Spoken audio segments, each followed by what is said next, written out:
여러분 안녕하십니까, 김준성입니다. 오늘은 6월 10일 월요일 아침이고요. 제가 녹화로 김준성 라이브 찍고 있습니다. 제 진짜 라이브는 7월 1일부터 할 예정이고요. 지금 월요일하고 목요일 저녁에, 아침이 아니고 저녁 7시에 해보려고 하고 있습니다. 저번에 그 아침 라이브 방송 준비 중에 그 PC가 갑자기 뭐 잘못돼가지고 지금 PC부터 구입하고 있고요. 제가 그 PC 한 대로만 하는 그야말로 진정한 1인 방송을 한번 해보려고 노력 중입니다. 3주 내로 PC도 사고 설치도 하고 또 나름대로 이것저것 준비해서 어쨌든 7월 1일 날은 시작해 볼 수 있도록 해보겠습니다. 여러분들 많은 성원 부탁드립니다. 7월 1일 월요일 저녁 7시에 해보도록 하겠습니다. 저번 주 시장 얘기 좀 해보면요.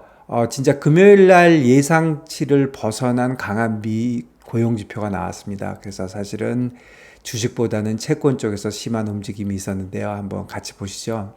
저번 주 처음 시작할 때 PC 나왔을 때 4.55%에서 꾸준히 내려와가지고 금요일 날 우리 시간 금요일 날 4.29%까지 우리가 중요하게 항상 생각했던 4.35 레벨 밑으로 내려와서 이제 끝이 나서 여기서부터 4.35 밑으로 내려왔으니까 좀 안정적으로 내려가는 게 아닌가 그랬는데 역시 다시 여기서 뒤틀려서 올라갔습니다. 그런데 상당히 많이 올라갔어요. 14bp 올라갔는데 사실은 그 주식시장의 반응이나 이런 거에 비할 때 좀 많이 올라가서 결국은 페드 커트에 대해서 다시 이제 후퇴한 느낌이고요. 금요일 날 하루 동안.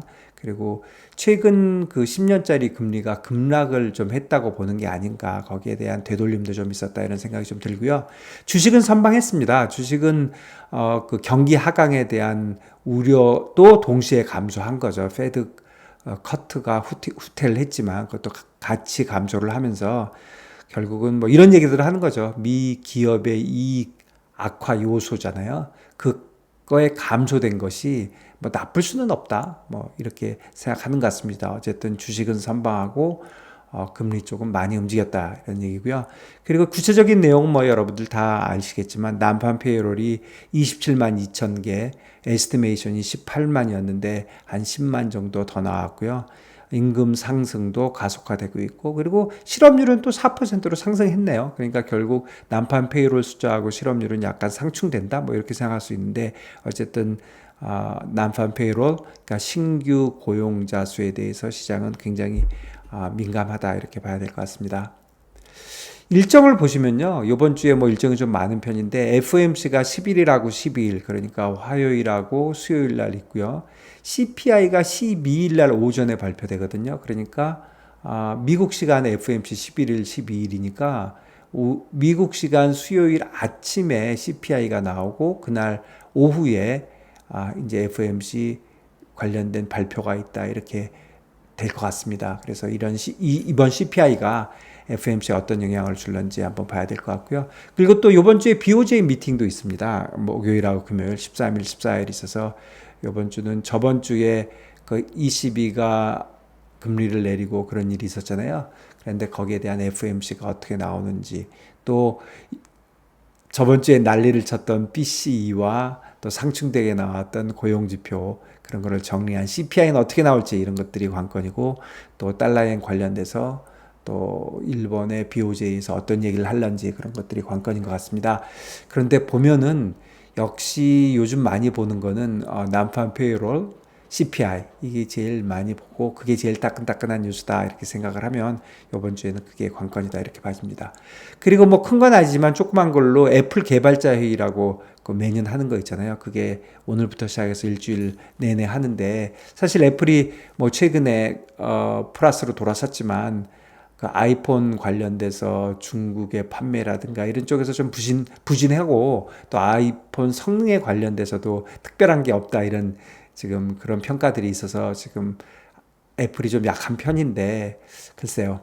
어떤 얘기를 해줄런지 특히 iOS 18이라고 새로운 운영체제를 발표할 것 같고요. 거기에 생성형 AI를 탑재하지 않을까 이런 기대를 시장에서 하고 있는 것 같습니다. 관련된 뉴스가 나오면서 애플이 움직일 것 같습니다. 실망을 할런지 아니면 역시 애플이군 하는 소리가 나올런지 이번 주에 봐야 될 것 같고요. 삼성전자도 파운드리 포럼을 실리콘밸리에서 12일 날 하는데요. 뭐 특별한 내용보다도 퀄컴이나 엔비디아하고 접촉을 할 것 같아서 그런 접촉에서 어떤 뉴스들이 나오느냐가 중요할 것 같습니다. 그러니까 관련돼서 접촉에서 뭐 나쁜 얘기가 나오겠습니까? 그러니까 삼성전자 쪽에는 좋은 뉴스가 나올 가능성이 있다 이렇게 봐야 될 것 같고요.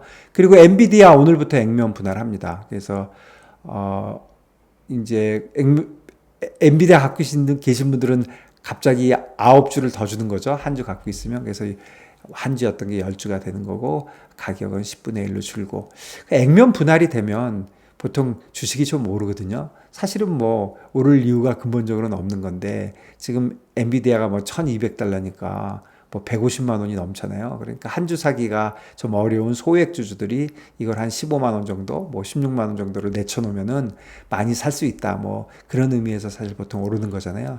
근데 액면 분할 얘기는 벌써 나온 지가 오래됐고 오늘 시작이고 뭐 그동안에 긍정적인 효과라면 관련돼서는 반영이 됐다.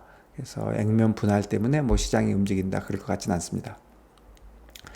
이거 한번 보시면요. 22가 저번 주에 이제 내렸지 않습니까? 여기서 이렇게 내렸거든요. 요 음영된 부분이 앞으로인데 그래서 앞으로 22, 그 다음에 영국은행, 그 다음에 페드가 어떻게 될 건지 서베이를 해본 것 같아요. 블룸버그에서.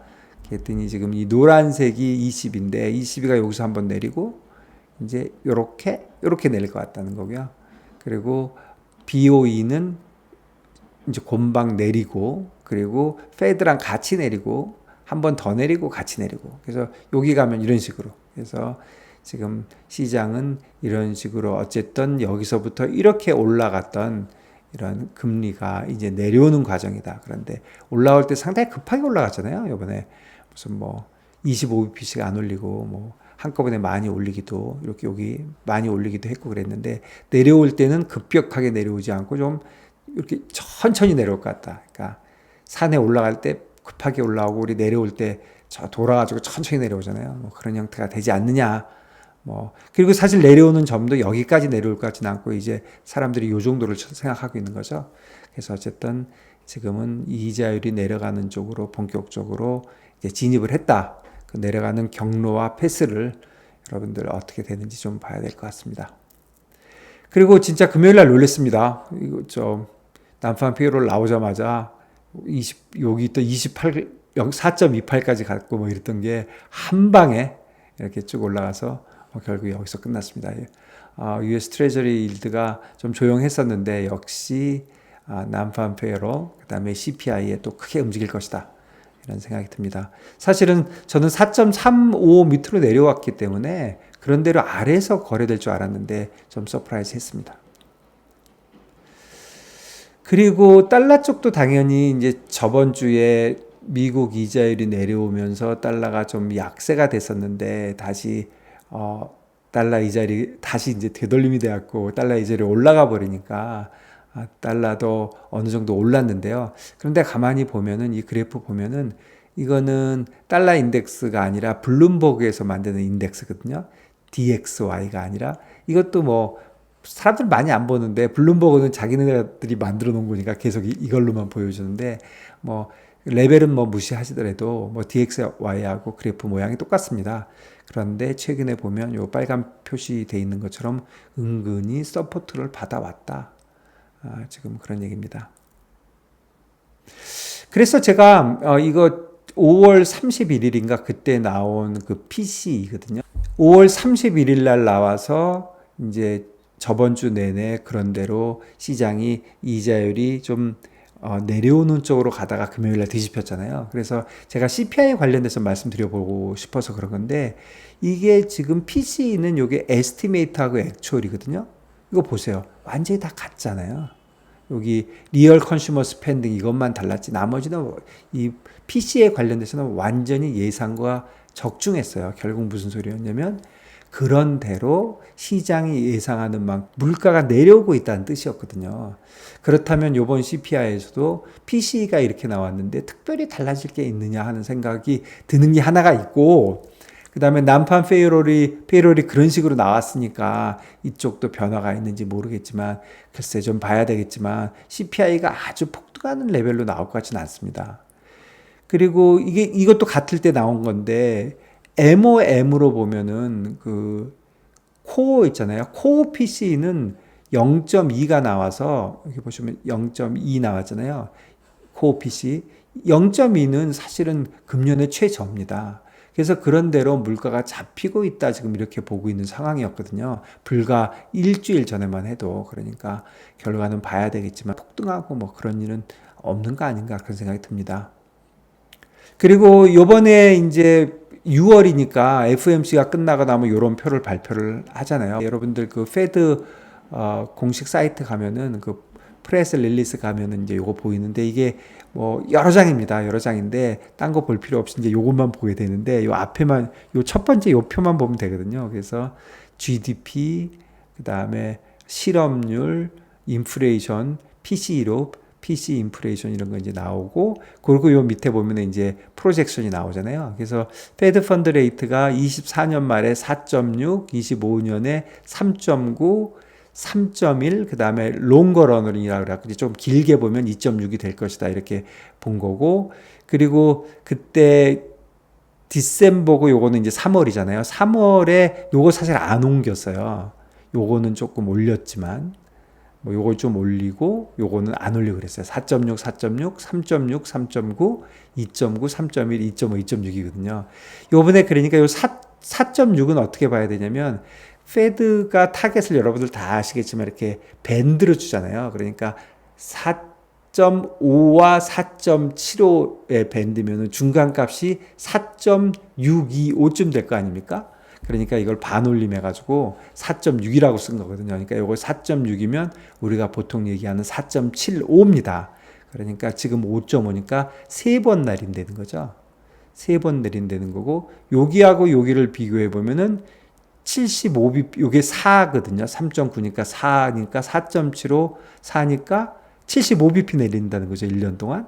그 요것도 3.25하고 4니까 75. 그러니까 75bp, 75bp 이런 식으로 1년에 이제 내려가고 그 다음에는 이게 이제 3.25와 2.75니까 50bp죠. 50bp가 장기적으로 이제 추가적으로 내린다. 이게 이제 프로젝션이었는데 이거 한번 보시죠. 이게 이제 그 프로젝션에 요 페드가 얘기한 24년 말, 25년 말, 26년 말을 퍼센트로 하지 않고 몇 번 빠지느냐 이런 식으로 이제 몇 번 인하하느냐는 거거든요. 그러니까 지금 금년에는 75bp 한다 이렇게 해서 그래프를 그려놓은 건데 이 그래프가 아주 보기 좋습니다. 그래서 지금 프로젝션은 이렇게 있는데 지금 요 회색으로 돼 있는 게 그 마켓의 프라이스거든요. 금년 같은 경우는 뭐 25bp에서 50bp 사이 정도, 그러니까 한 번이나 한 번 반 정도 지금 프라이싱 돼 있거든요. 그러니까 시장 프라이싱은 지금 이거고 지금 FOMC 프라이싱은 이거잖아요. 보통은 FOMC가 조금 덜 내리고 시장이 더 많이 내리는 걸로. 그러니까 시장이 보는 게 이제 진짜 시장에서 생각하는 것이고 FOMC는 뭐 리드해 주는 맛도 있긴 하지만 아무래도 좀 보수적으로 하니까 물가를 걱정해서 조금 그러니까 레이트로 보면은 조금 높게 내리는 폭으로 보면은 좀 작게 하는 게 일반적이니까 요번에 시장보다 더 아래쪽으로 다 내려오지 않을까 이렇게 생각이 듭니다. 그러면은 결국은 아까 봤던 표에서 요거를 4.6을 갖다가 0.5나 0.25 제 생각에도 0.5를 낼 가능성이 많아 보이고요. 그러니까 올리는 거죠. 요 숫자를 올리는 거죠. 한 번만 컷하겠다 그런 식으로 이제 올리고 뭐 그러지 않을까 그런 생각이 듭니다. 그래서 그게 요번에 관전 포인트 중에 굉장히 중요한 포인트다 이렇게 얘기할 수 있겠습니다. 그래서 지금 시장보다 좀 요 정도 더 와 있으니까 여기도 조정하고 여기도 조정을 해서 요거보다 더 안쪽으로 들어오지 않을까. 그런데 여러분들 아시다시피 이 시장 요 그래프는 굉장히 뭐 매일매일 거의 변합니다. 이게 사실은 그 페이롤 나온 직후에 나온 거거든요. 그러니까 그게 감안된 거고 혹시라도 이번 주에 약간 이자율 쪽에 좀 되돌림이 있다면 요것들이 조금씩 또 다시 조금 더 더 밑으로 많이 내려오겠죠. 그래서 어쨌든 간에 지금 프라이스는 이렇고 이거 관련돼서 FOMC에서 어떤 표를 보여줄런지 그다음에 또 파월은 무슨 얘기를 할런지 이런 것이 관건이다 이렇게 생각이 됩니다. 그리고 이거 한번 보시죠. 저번 주에는 코스피가 이제 2722로 끝났고 S&P가 5346에 끝나서 코스피가 좀 더 많이 올랐다. 비교적 선방을 했다 이렇게 봐지고요. 그런데 사실은 지금 야간 선물로 볼 때 코스피가 0.8 정도 빠질 것 같거든요. 네, 그래도 코스피가 어느 정도 저번 주에 좋았다. 그래서 9.4% 정도 지금 차이가 나고 있고요. 이게 제일 낮게 갔을 때 4.6까지 갔었거든요. 코스피 200하고 나스닥 100 선물 차이가. 그래서 이번 주에 조금 줄이긴 했습니다. 그리고 다른 쪽을 보면은 유럽은 1.9% 정도 올랐고, 타이완이 계속적으로 좋고, 항체도 좋고, 중국 쪽이 그런 데를 쫓아오고 있고요. 일본은 약간 주춤하고 있는 것 같고, 그 다음에 중국도 뭐 주춤하고 있고, 뭐 그런 상황입니다. 제가 트레이딩한 거 좀 보여드리면요. 이번 주에 월요일이었나요? 월요일 날 오랜만에 코스피 200 퓨처스 한 368 좀 높게 샀죠. 그리고 말일 날 361 이렇게 사서 한 364점 얼마 정도에 돼 있던 거를 6월 7일 날 금요일 날 그냥 잘랐습니다. 371.70 정도에서 좀 캐첩을 많이 한 것 같아서 일단 잘랐는데, 뭐 오늘 뭐 좀 내려갈 것 같으니까 이거는 뭐 일단 잘 잘랐다 봐지고, 그리고 지금 야간 선물이 368.85거든요. 그러니까 이 정도 오늘 뭐 이렇게 되면 다시 되사도 되니까. 그런데 어쨌든 주식은 어저께 그 페이롤에서 빠지고 주식이 좀 버텼기 때문에 한번 주식 돌아가는 건 한번 보고 그렇게 할 생각이고요. 그 다음에 미국 쪽에 갖고 있는 주식은 그냥 들고 있습니다. 그래서 아직 한 2% 정도 이익이 났고요. 그런데 사실은 이것도 좀 불안하긴 하죠. 지금 이번 주에 어떻게 될는지. 그래서 어쨌든 뭐 미국 쪽은 잘 버티니까 미국 쪽 포지션은 뭐 크진 않지만, 지금 나스닥 쪽에서 두 계약, 그래서 약 원금으로 10만 불 정도, 그 다음에 S&P에서 세 계약 11만 불 정도 가져가고 있습니다. 역시 나스닥이 많이 오르네요. 나스닥이 제가 샀던 거에 비하면 2% 올랐고, S&P도 한 1% 정도 오르고 있습니다. 어쨌든 이번 주 별일 없으면 그냥 쭉 들고 갈 생각입니다. 혹시라도 이번 주에 만일에 오르게 되면은, 주식이 오르게 되면 그냥 뭐 이거 들고 간 걸로 그냥 계속 볼라 그러고요. 혹시 뭐 어쨌든 간에 내려오게 되면은, 뭐 한국물이 많이 내려오면 코스피 200을 사고, 어쨌든 많이 내려온 거를 한 번 더 살 생각입니다. 그래서 주식은 저는 기본적으로 잘 빠지지 않을 것이다 이렇게 보고 있지만, 혹시 이번 주에 빠지게 되면 뭐 한국게 많이 빠지면 한국 걸 사고, 뭐 별 차이가 없으면 미국 거를 사겠다 그런 생각을 갖고 있습니다. 그리고 원달러 쪽은 저번 주 월요일 날 제가 1380원 넘어가길래 그냥 모르겠다 하고 팔았는데, 금요일 날 잘랐습니다. 금요일 날 사실은 왜 잘랐냐면, 글로벌 달러가 좀 내려오고 있었잖아요. 이 난판 페이롤 나오기 전에. 그런데 한 0.7% 정도 내려왔는데, 원 달러만 거의 1.5%가 내려왔어요. 그래서 좀 심하다 싶어서 그냥 잘랐는데, 운 좋게 이게 다시 올라가서 지금 NDF 1380원에 다시 거래되고 있거든요. 그래서 제가 1366원에 27개 사고, 이게 25개 사야 되는데 내가 잘못 사가지고 2개 더 샀거든요. 그래서 운 좋게 바로 위에서 2개 더 팔았고요. 다시 1380원 정도 올라간다면, 뭐 지금 그 정도에서 시작할 것 같은데, 이거 다시 팔아보려고 합니다. 그래서 시장 봐서 1380원 이상이면 다시 팔라고 하고 있고요. 오늘 중으로 할 생각이고요. 그 다음에 달러엔 참 징그럽게 안 빠지는데, 달러엔이 어느 정도 빠져가지고 제가 본전 정도 갔다가 지금 금요일 날 시장이 움직여가지고 다시 마이너스 났습니다. 달러엔은 일단 좀 들고 가고, 요번 주에 목요일, 금요일 BOJ 나오는 거 봐서 달러엔 포지션은 너무 제가 벌지도 못하고 지겹게 가져가고 있어서 빠져나오고, 사실 다시 원달러 쪽에 집중을 할까 뭐 이런 생각을 좀 갖고 있습니다. 어쨌든 이번 주에 일단은 한번 볼 생각입니다. 원달러 쪽 다시 팔아놓고, 달러엔 숏으로 뭐 요번에 뭐 페드, 뭐 CPI, 뭐 BOJ 한번 버텨보겠습니다. 그리고 본드 쪽은 원화 본드는 제가 포지션 없지만 보통 달러에 비해서 한 반 정도 움직였었거든요. 그런데 금요일 날 거의 원빅이 빠졌거든요. 그러니까 여기서 50bp 정도 빠져서 지금 1113.55에 끝났으니까 한 113 정도까지 빠지나 한번 보고 싶습니다. 이게 더 많이 빠지는지 더 버티는지. 일단 원화본드 쪽은 그 정도 보고 있고요. 원화본드는 사실 저는 뭐 지금 레벨에서 좀 사고 싶지 않고 충분히 빠지면 사고 싶다 그런 생각 갖고 있습니다. 그리고 US 트레저리는 사실은 굉장히 좋았었는데 하루에 원빅이 빠지는 바람에 제가 원금으로 한 4억 5천 정도 되는 거거든요. 그래서 제가 지금 세 계약 갖고 있으니까 원화로 한 4억 5천 정도 되는데 1% 변했으니까 4억 5천에 1%니까 450만 원이잖아요. 그래서 제가 좀 벌었었는데 한 6, 700만 원 정도 벌었었는데 하루 동안 많이 내려갔고 이번 주에 어떻게 되는지 좀 봐야 될 것 같습니다. 저 달러 이자율 쪽은 지금 4.35에 지금 여러 번 걸려서 그러는데 모르겠습니다. 어쨌든 좀 그래도 위로 폭등하는 건 아니지 않냐. 저는 그런 쪽으로 좀 생각하고 있어서 조금 들고 가는 쪽으로 생각하고 있습니다. 그런데 이미 포지션이 뭐 5억 가깝게 되니까 뭐 애드업을 하는 것보다는 좀 지켜보고 빠져나올 수 있는 시간을 좀 봐야 될 것 같습니다. 다시 4.3 밑으로 내려간다면 자를 것 같습니다. 사실은 더 버티면 더 좋을 것 같은데 이번에 한번 다시 되돌아 올라가는 걸로 볼 때 와 이게 쉽게 잘 이자율이 내려가지 않는구나 그런 생각이 좀 들기는 합니다. 네, 여기까지입니다. 여러분들 이번 주에도 즐거운 일주일 보내시기 바랍니다. 그러면 다음 주에 다시 뵙도록 하겠습니다. 감사합니다.